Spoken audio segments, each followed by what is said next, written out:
La Trinidad, una experiencia humana primordial. Raymond Panikkar. Prefacio. Muchas aguas han pasado por el Ganges desde que hace casi un cuarto de siglo escribí esta meditación trinitaria.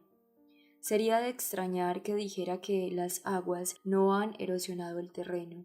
De hecho, a la cabaña en la que escribí la primera versión se la llevaron las aguas del río sagrado, y ya no existe. Pero sería igualmente sospechoso si afirmase que el Ganges ha desaparecido ya, o que la intuición trinitaria no continúa siendo fundamental tanto en la vida de los pueblos como en mi propia existencia.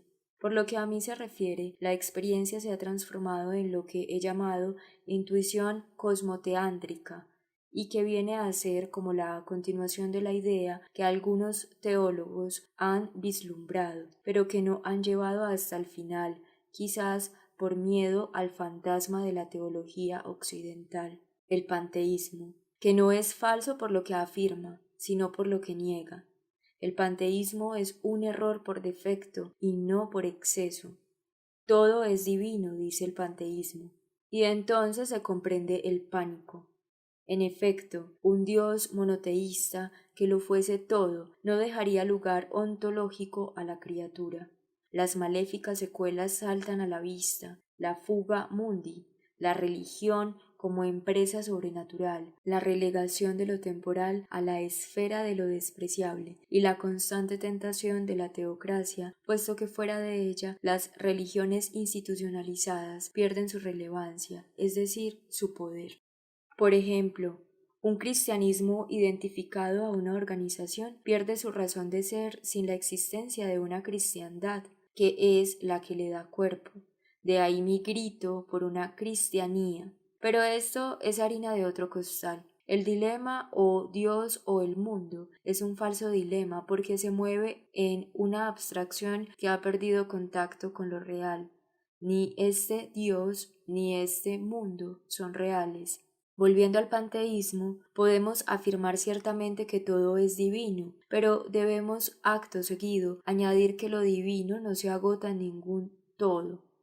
Al panteísmo le falta la experiencia, o casi mejor diría, la intuición de la experiencia de la nada, la no experiencia, pero no es el momento ahora de adentrarse en ello. La idea a la que me refería, de vieja raigambre cristiana y de reciente valoración, es la idea que suele formarse diciendo que la Trinidad inmanente, la del seno de la divinidad, es la misma que la económica, la que actúa ad extra en el mundo exterior. La intuición cosmoteándrica no se contenta con detectar la huella trinitaria en la creación y la imagen en el hombre, sino que considera la realidad en su totalidad como siendo la Trinidad completa que consta de una dimensión divina, otra humana y otra cósmica. La Trinidad inmanente se refiere al ser de Dios, a una concepción ontológica, la Trinidad económica a la acción de Dios, a una concepción soteriológica. La Trinidad de la que hablaremos se refiere a la realidad entera, a una concepción radical. La realidad misma es trinitaria. El sujeto de las dos primeras nociones es Dios, que es, por lo general, el Dios de la tradición abrahámica. Es un discurso situado en la tradición creyente occidental, pero este sujeto Dios ha entrado en crisis dentro del mismo mundo occidental. Sea de Dios lo que fuere, lo cierto es que la Trinidad de tal Dios se ha visto relegada no sólo al margen de la vida cotidiana del mundo occidentalizado, sino también de la vida de fe de los mismos cristianos, aunque los libros de los teólogos sigan diciendo que el dogma de la Trinidad constituye el meollo y el centro de la doctrina y de la vida cristiana. Algo sospechoso ocurre entonces o con la vida cristiana o con la Trinidad. El sujeto de la Trinidad radical, por otro lado, no es el tal Dios, sino la realidad misma. No presupone necesariamente un Dios sobre el cual haya luego que intentar decir algo, sino que parte de la totalidad de la realidad, tanto sujeto como objeto. El punto de partida para la exposición de lo que se quiere decir es, evidentemente, la experiencia personal, cristalizada luego en una cierta formulación. Ahora bien, tanto la experiencia como aún más la formulación no pueden desentenderse de las fuentes que las han alimentado. Estas fuentes son aquellas tradiciones de la humanidad que nos han sido dadas a conocer. Conocer significa aquí no solo estudiar y apreciar, sino vivir y compenetrarse con ellas. Esto no quiere decir, en nuestro caso, que se descuide la tradición cristiana y dentro de ella la escritura, el llamado magisterio y las interpretaciones y doctrinas elaboradas posteriormente, sino que significa que se intenta hacer otro tanto con respecto a otras tradiciones. Nuestro estado actual de conocimientos va descubriendo cada vez con mayor claridad que la intuición trinitaria es una especie de invariante cultural y por ende humana. Esta invariante humana es el fundamento de la experiencia a la que me he referido, pero tampoco es esta la ocasión para entrar en una problemática que he intentado explicar en otros lugares. La clave para entender esta breve meditación trinitaria se encuentra dentro de una perspectiva cristiana, aunque la Trinidad no sea un monopolio cristiano. Este ensayo intenta profundizar el misterio cristiano y encuentra en el fondo una confluencia asombrosa con el mundo tradicional de las religiones y el secular de la modernidad. A esta profundidad es posible un diálogo fecundo. Deberíamos ser muy críticos con los intentos simplificantes de síntesis, por bien intencionados que sean, y con las amalgamas eclécticas de espiritualidades. Los hombres podemos enseñar poco a los demás, pero podemos aprender mucho de los otros. Las consideraciones que siguen están forzosamente escritas de forma condensada y tienen que contentarse con un estilo críptico, aunque espero comprensible.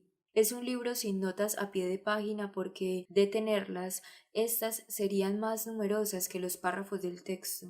Cuentan del viejo Darwin que, releyendo entre sus papeles un antiguo y breve escrito, exclamó que algo así le hubiera gustado escribir. Se había olvidado de que él mismo era su autor. No creo que este sea mi caso porque no me he olvidado de la Trinidad y también porque me hubiera gustado escribirlo mucho mejor. En honor a la verdad, el manuscrito me fue arrancado de las manos para su publicación. Espero poder escribir algún día el libro prometido.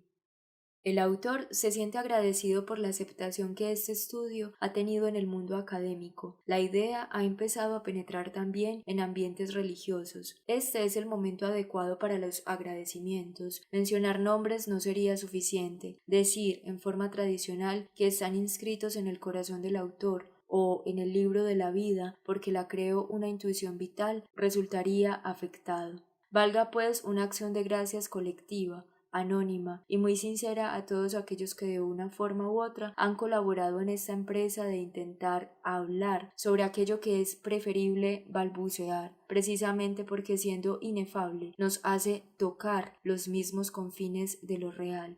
La gratitud es tanto más profunda en cuanto que va acompañada de una sensación de no haber sabido decir lo que va runto. Confío en que el lector capte lo que la escritura sugiere más allá de la letra y se sienta inspirado por lo no dicho. Esto último no es pura retrónica, como dice el sabio lenguaje hablado para no mancillar el sentido positivo de la retórica.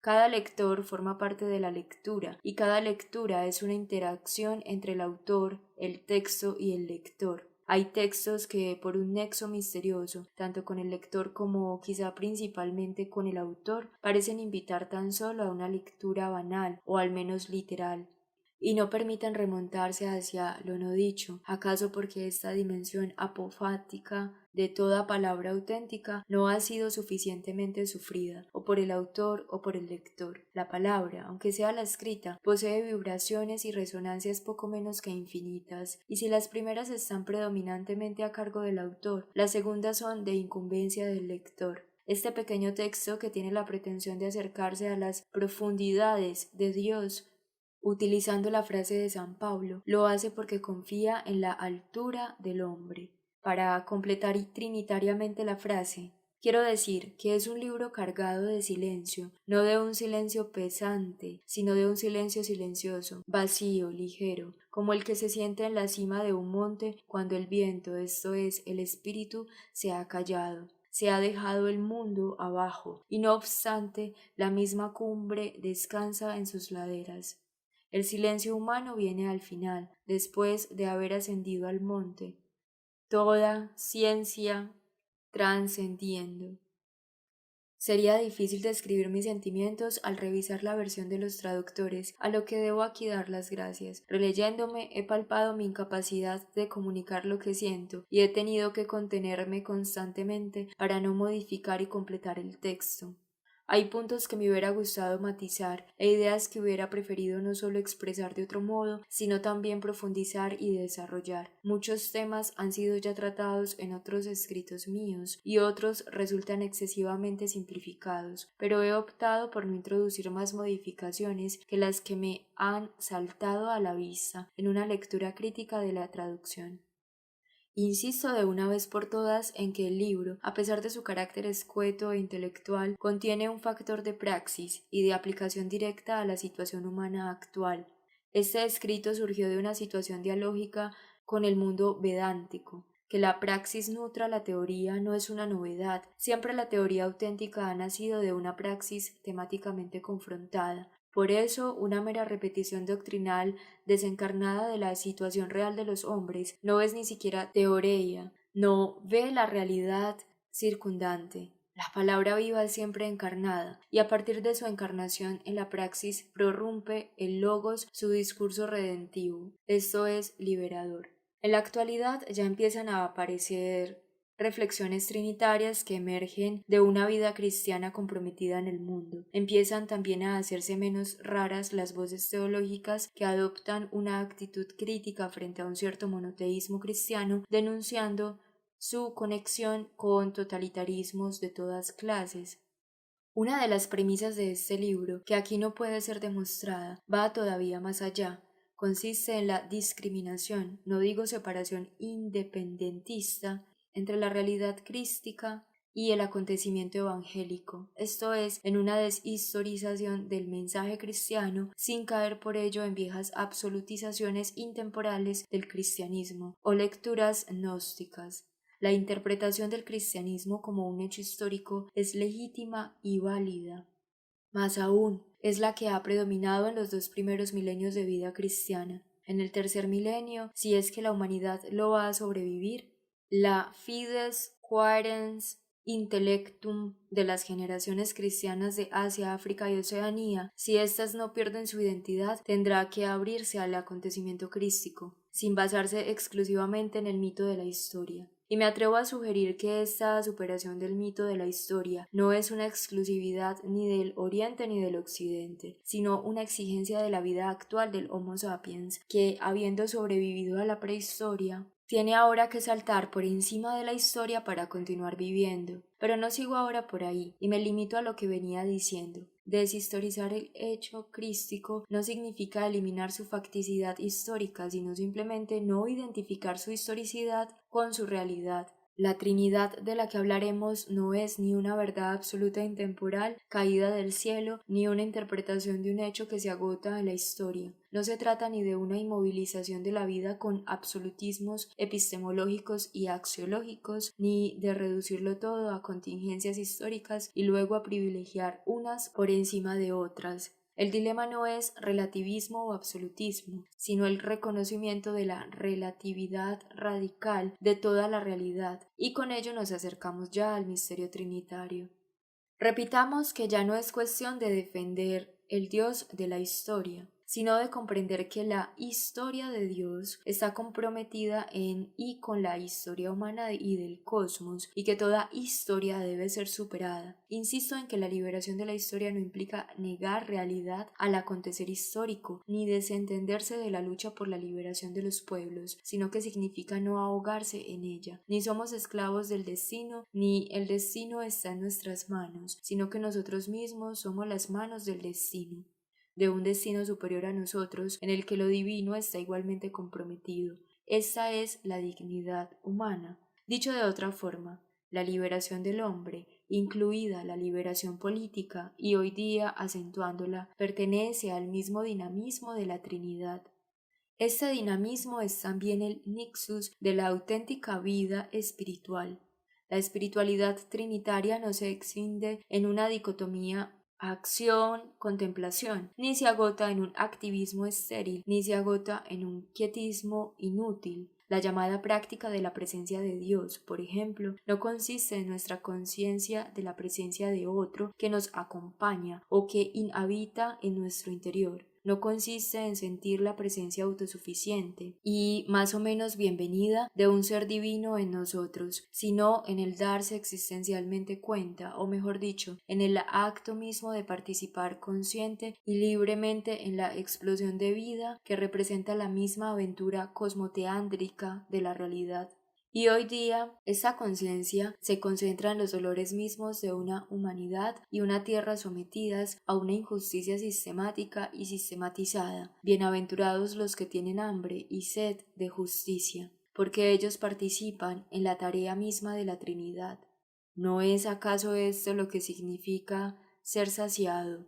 La auténtica teología, yo la llamaría mejor filosofía, es negocio de vida o muerte. La esperanza de que este breve estudio contribuya a desencadenar una praxis liberadora desde las profundidades de la divinidad es lo que quizá me ha movido a su publicación en lengua castellana. Raymond Panikkar, Tabertet, Pentecostés, 1988.